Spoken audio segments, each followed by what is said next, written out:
네. 그 5 장은 그리스도의 윤리에 대해서 계속 이야기를 하고 있는데요. 5장 1 절과 2 절은 서론을 이야기하고 있고 3 절부터 7 절까지는 오늘 우리가 읽은 8 절에서 비유했을 때 어떤 게 어두움인지를 설명을 하고 있습니다.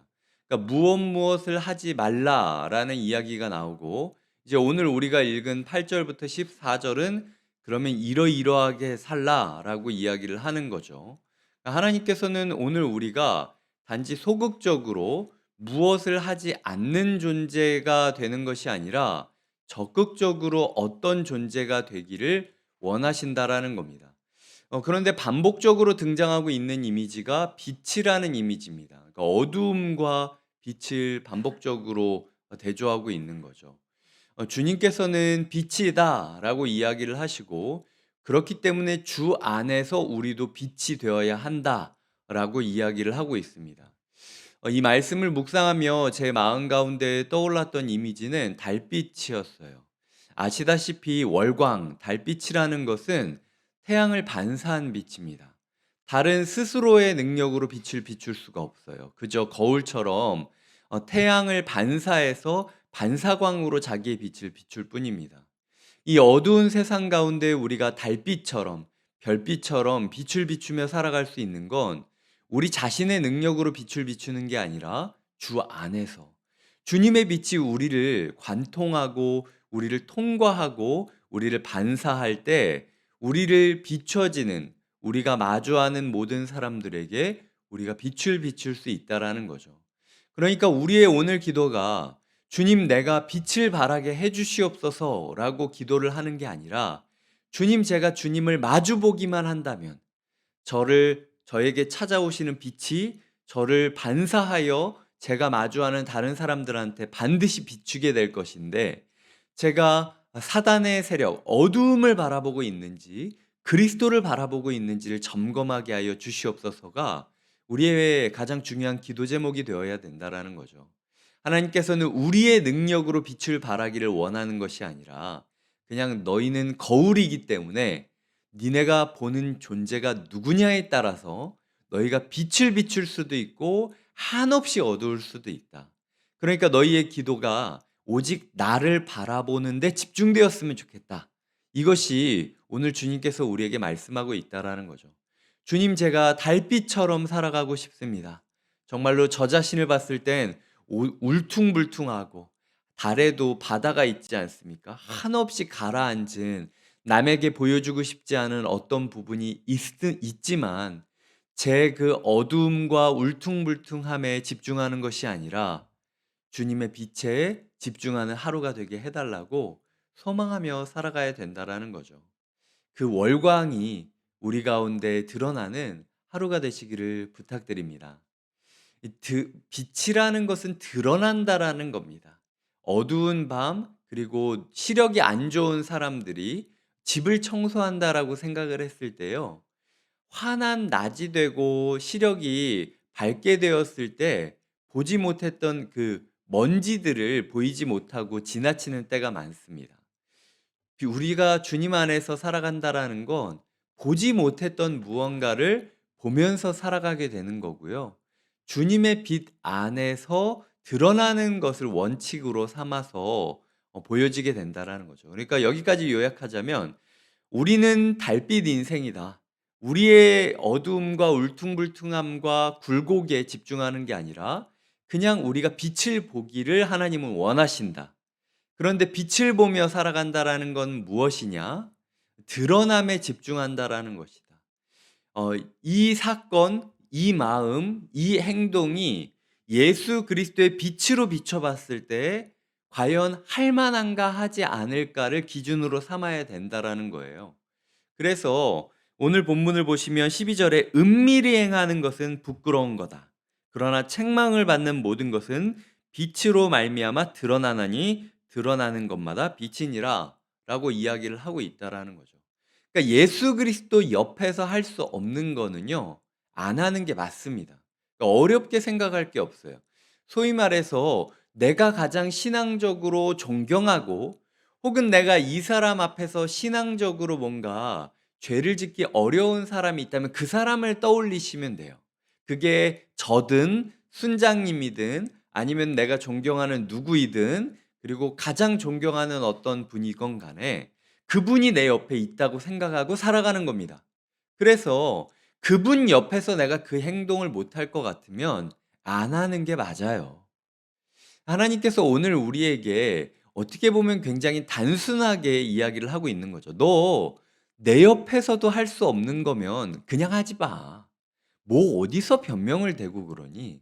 그냥 나는 너의 삶 가운데 정확하게 기준을 비춰서 드러내 줄 테니까 그냥 이 심플한 기준을 가지고 오늘 하루 살아가라." 이게 빛 대신 주님께서 우리에게 말씀하고 있는 원리라는 겁니다. 여기까지 설명을 드리면 우리는 달이다. 우리가 비출 것은 오직 달빛이고 그렇기 때문에 우리는 주님을 바라봐야 되는데 주님께서 오늘 우리에게 심플한 원칙을 주셨다. "너 내 옆에서도 할 수 없는 거면 그냥 하지 마. 괜히 말 갖다 붙이면서 어렵게 생각할 필요 없다."라고 주님께서 이야기하시는 거죠. 그렇다면 이제부터 주님께서 그 빛을 비추는 사람으로서 해야 될 게 무엇인지 세 가지를 예를 들어 주고 계십니다. 그 세 가지를 다루도록 하겠습니다. 첫 번째로는 9절인데요. "빛의 열매는 착함과 의로움과 진실함에 있다."라고 이야기를 하는데 열매 맺는 삶이 필요하다라는 겁니다. 이 열매가 전에 제가 이야기 드렸듯 그냥 연결돼 있다면 자연스럽게 열매를 맺는 거지 않습니까? 가지인 우리가 안간힘을 써서 열매를 맺으려고 하는 게 아니라 그냥 붙어 있다 보면 열매가 자연스럽게 맺혀지는 거예요. 그러니까 우리의 빛으로서의 생각은 내가 이 행동을 했을 때 과연 이 열매를 맺을 수 있을 것인가를 고민하며 행동하시면 된다라는 겁니다. 그게 드러남이라는 거죠. 착함이라는 단어는요, 원어를 다른 데서 검색을 하면 갈라디아서 성령의 열매에 보시면 양선이라는 게 있잖아요. 그게 요즘 말로 치자면 호의라는 말입니다. 호의, 환대, 뭐 이런 말인데, 그냥 적당히 친절하게 대하는 게 아니라 적극적으로 친절하게 대하는 삶의 태도를 뜻합니다. 그러니까 우리가 예수 그리스도의 빛 안에서 살아간다면 누군가를 향해 하지 않아도 될 환대를 하며 살아가게 된다라는 거고요. 두 번째로는 의로움입니다. 의로움은 공정이라는 단어로도 번역됩니다. 그러니까 여기까지 이야기하자면 하나님 예수님의 사랑을 드러내는 행동인지 예수님의 의로움을 드러내는 행동인지 그리고 여기 세 번째 보시면 진실함이라고 있는데 그 1번이라고 쭉 있고 1번 밑에 헬라어로는 참이라고 이야기를 하는데요. 이게 알레세이아 그러니까 진리요 생명이다라고 예수님께서 이야기하실 때 그 진리를 뜻하는 단어가 진실함이라고 되어 있습니다. 그러니까 그냥 뭐 투명하게 살라 이런 이야기가 아니라 진리를 따라서 표리부동하지 말고 그냥 항상 날마다 날마다 진리이신 예수님을 따라 살아가라는 거죠. 그러니까 우리의 삶 가운데 빛 대신 그리스도와 함께하며 살아간다면 이 행동이 예수님의 사랑을 증거할 수 있고 이 행동이 예수님의 공의를 드러낼 수 있고 이 행동이 예수님의 지혜를 드러낼 수 있다라는 겁니다. 그러니까 우리가 우리의 이 행동으로 예수님의 사랑과 공의와 지혜를 드러낼 수 있는가를 바라보면서 원칙을 삼으면서 살아가는 게 오늘 우리에게 필요하다라는 거고요. 두 번째로는 그 10절입니다. "주를 기쁘시게 할 것이 무엇인가 시험하여 보라."라는 구절입니다. 대부분 우리는 어떻게 하면은 주님이 기뻐하시지 않을지 시험합니다. 이 시험이라는 단어는 검증이라는 단어인데 그 실험을 통해서 유추한 단어입니다. 믿음은 검증이라고 제가 이야기를 드리잖아요. 하나님께서 우리에게 바른 시험을 하라는 겁니다. 내가 너희를 부른 인생 시험실은 얼마나 죄를 지어야 하나님이 벌하지 않고 화내지 않는가를 시험하는 실험실이 아니라 얼마나 의를 행해야 하나님이 기뻐하실지 테스트하고 검증할 수 있는 실험실이라는 거죠. 그러니까 간판 똑바로 보고 너희가 어떤 실험을 할지 오늘 결정해라. 우리의 삶이 어떻게 하면 하나님을 더 기쁘게 할 수 있을까를 고민하며 살아가는 게 필요하다라는 거죠. 뭐 익히 이야기 드렸듯 이것이 바로 에녹이 추구했던 동행 인생입니다. 어떻게 하면은 하나님이 더 기뻐할 수 있을까? 내가 하나님의 기쁨을 맛본 자로서 그 기쁨을 누리고 그 기쁨을 추구하는 자, 추구하기 위해서 검증해 가는 거죠. A의 길과 B의 길 중 어떤 길로 걸어가야 주님이 더 기뻐하실까를 인생의 원칙으로 삼는 게 필요하다라는 겁니다. 여기까지 이제 두 가지를 이야기 드리면 이 행동을 했을 때 나의 주변 사람들이 주님의 사랑과 의로움과 진리를 조금 더 맛볼 수 있느냐? 이게 첫 번째 이야기였고요. 두 번째로는 이 행동을 했을 때 주님이 더 기뻐하실지를 시험하면서 고민하면서 검증하면서 걸어가는 선택의 여정이 달빛 인생으로 살아가는 우리의 두 번째 모습이라는 거죠. 세 번째는 보시면은요. 참여하지 않는 겁니다. 11절 보시면 열매 없는 어둠의 일에 참여하지 말고 도리어 책망하라.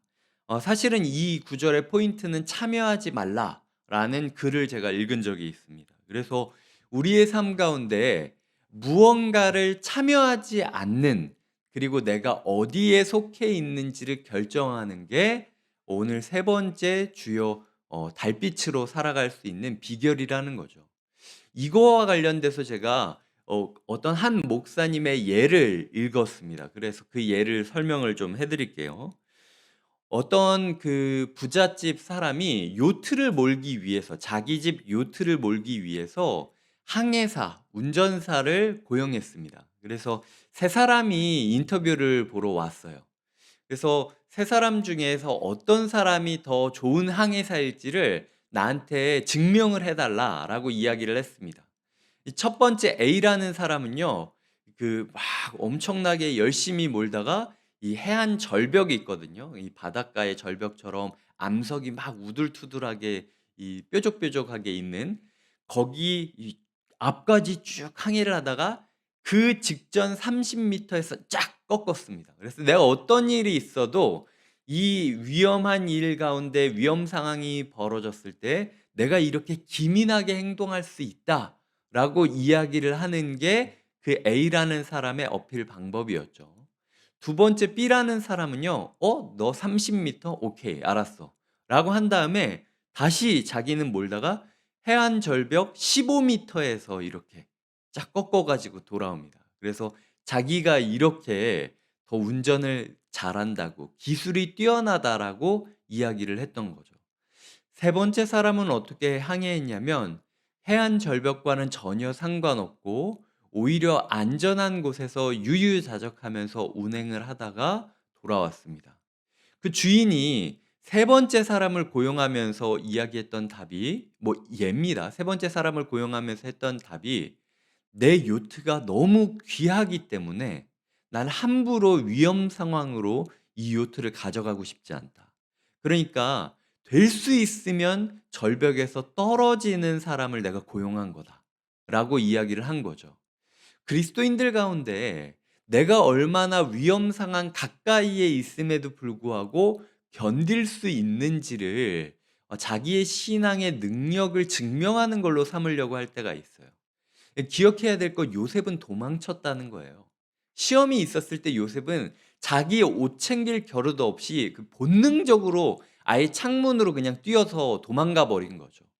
주님께서는 우리에게 아예 네가 위험 상황에서 어떻게 버티고 뭐 역사하고 막 기적처럼 영웅처럼 이렇게 하는 거 내가 안 바라니까 네 몸이 나에게는 너무 귀하고 네 인생이 나에게는 너무 존귀하기 때문에 그냥 난 네가 얼씬도 안 봤으면 좋겠어. 그냥 네가 너의 몸을, 너의 인생을 소중히 대해 줬으면 좋겠어. 아예 문제가 될 만한 곳으론 가지를 마. 라고 이야기를 하고 있다라는 거죠. 그래서 세 번째 원칙은 우리가 있어야 할 곳에 있는지 아니면은 해안 절벽처럼 암초들이 있는 걸 알면서도 불구하고 30m, 15m 부딪히지 않으려면 어디까지 돼야 되는지 거리를 측정하면서 조마조마하고 있지는 않는지를 점검해 보아야 한다라고 하는 겁니다. 아예 위험 상황으로는 가지도 말라라고 이야기를 하고 있다라는 거죠. 주님께서는 우리를 빛으로 부르셨습니다. 이제 휴일의 마지막 날이죠. 일상을 준비해야 될 때입니다. 이럴 때일수록 더 집중하셔야 돼요. 솔직히 연휴가 끝나고 일상이 시작되기 직전에 가장 많이 싸웁니다. 그게 뭐 직장 사람이건 부부이건 아이이건 간에 하여튼 실수하기 딱 좋을 때가 오늘이에요. 하나님께서 오늘 우리에게 너희는 빛이다. 근데 나를 보지 않으면 절대로 빛을 비출 수 없어. 한없이 어두워질 수도 있는 존재가 너희야. 라고 예언하셨습니다. 그러니까 오늘 우리에게 분명히 뭔가 있다는 거죠. 우리가 하루하루 주님을 보기를 꿈꾸셨으면 좋겠습니다. 그래서 주님을 보는 자로서 우리의 모든 행동이 드러나서 과연 이것을 우리가 따라도 될지 따라야 되지 말을지를 결정할 수 있는 하나님이 선택권을 주셨으면 좋겠어요. 생각 없이 흘러가는 하루가 아니라 내가 이 행동을 했을 때 과연 열매 맺을 수 있을까? 내가 이 행동을 했을 때 주님이 더 기뻐하실까? 내가 이 행동을 했을 때 과연 더 안전한 장소에 있을 수 있는가? 라는 것을 꿈꾸며 고민하며 검증해 가시는 하루가 되시길 주님의 이름으로 축복드립니다. 함께 기도하겠습니다. 주님, 우리가 달빛이라는 것을 인정하게 하여 주시옵소서. 나의 노력, 나의 애를 쓰면서 쥐어짜면서 빛을 발하려고 하는 인생이 아니라 그저 주님께서 주시는 빛을 마주 보면서 반사하는 인생이 되게 하여 주시옵소서. 열매 맺게 하시고 기쁨 주게 하시고 하나님, 그리고 있어야 할 곳에서 주님과 동행하는 하루가 되게 하여 주시옵소서. 함께 기도하겠습니다. 하나님 아버지, 우리가 지속적으로 동행에 대해 묵상하고 있는데 오늘도 주님께서 너희는 주 안에서 빛이라 라고 이야기를 하면서 너희는 내가 없으면 한없이 어두울 수밖에 없는 존재야 라고 말씀하시는 모습을 봅니다. 주님, 우리가 어두움에 집중하는 게 아니라 나의 연약함과 나의 부족함과 나의 한계와 나의 환경에 집중하는 게 아니라 빛 되신 예수 그리스도를 바라보게 하여 주시옵소서. 주님을 바라볼 때 모든 것이 빛날 것입니다. 주님을 바라볼 때 모든 것이 회복될 것입니다. 하나님 아버지, 주님께서 우리의 삶을 비춰주시고 보여주시는 원칙을 따라 날마다 열매 맺기 위하여, 기쁨을 얻기 위하여, 기쁨을 추구하며 또한 주님과 동행할 수 있는 길을 찾아 모험을 떠나는 하루가 되게 하여 주시옵소서. 하나님, 이 어두운 밤 새벽이 오듯 주님께서 우리를 보내셨습니다. 우리를 통하여 우리의 배우자와 우리의 아이들과 우리의 직장 동료들과 우리의 교회가 조금 더 찬란하게 비추이는 하루가 되게 하여 주시옵소서. 감사하고 예수님의 이름으로 기도드립니다. 아멘.